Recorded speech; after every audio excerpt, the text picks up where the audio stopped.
학교폭력 근절을 위한 각종 대책에도 불구하고 목숨을 끊는 학생들은 줄어들지 않고 있습니다. 실효성이 없는 건 아닌지, 정말 근본 대책은 없는 건지 금교신 기자가 집중 취재했습니다.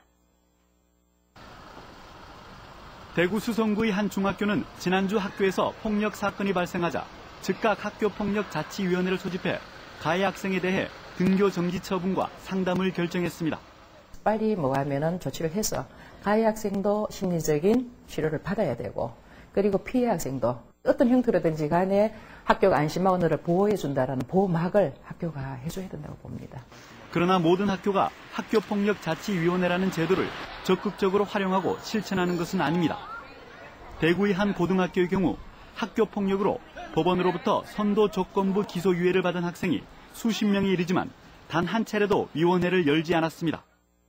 최근에 숨진 최모 군이 다녔던 중학교에서도 여러 차례 학교 폭력이 있었던 것으로 드러났지만 지난해 단 한 차례 열렸을 뿐입니다. 많이 열면 열수록 그 애들은 보호하지만 일이 너무 많잖아요, 사실.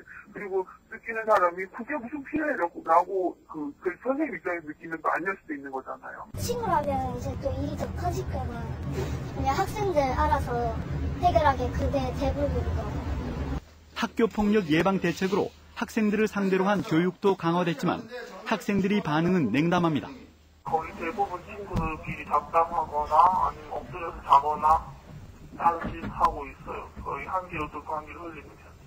더욱이 학교 폭력을 직접 목격하거나 또 피해를 당한 학생들조차 신고를 꺼리거나 방관하는 것을 당연시하고 있습니다. 소극당하기 싫으니까 사실 뒷감당을 못하니까. 무서우니까 나중에 어떻게 될지가 모르니까 안 하죠. 학생들이 학교에서 가해자를 징계하더라도 효과가 크지 않다고 믿기 때문입니다. 그런 거 해도 소용없어요. 그냥 잠시 걔들은 그냥 그 동안에만 안 나오는 거기 때문에 그거 가지고 돌아가고 그러지만. 전문가들은 학생들이 폭력에 대해 터놓고 얘기하는 분위기를 조성하고 가해 학생들에 대한 계속적인 상담과 관심이 가장 절실하다고 충고합니다. 전 선생님들께서 이런 부분들을 어떻게 해야 될 것인가 좀 역할 분담을 한다든가, 저는 아이들 표정 관리, 이런 표정을 읽는 거, 이런 부분들을 좀 더 신경 쓰면 좋지 않을까. 학생들에 대한 교사들의 관심 부족과 현장에 스며들지 못하는 학교폭력 대책, 그리고 학생 스스로의 방관과 부모의 무관심이 함께하는 한 학교폭력은 결코 근절되지 않을 것입니다.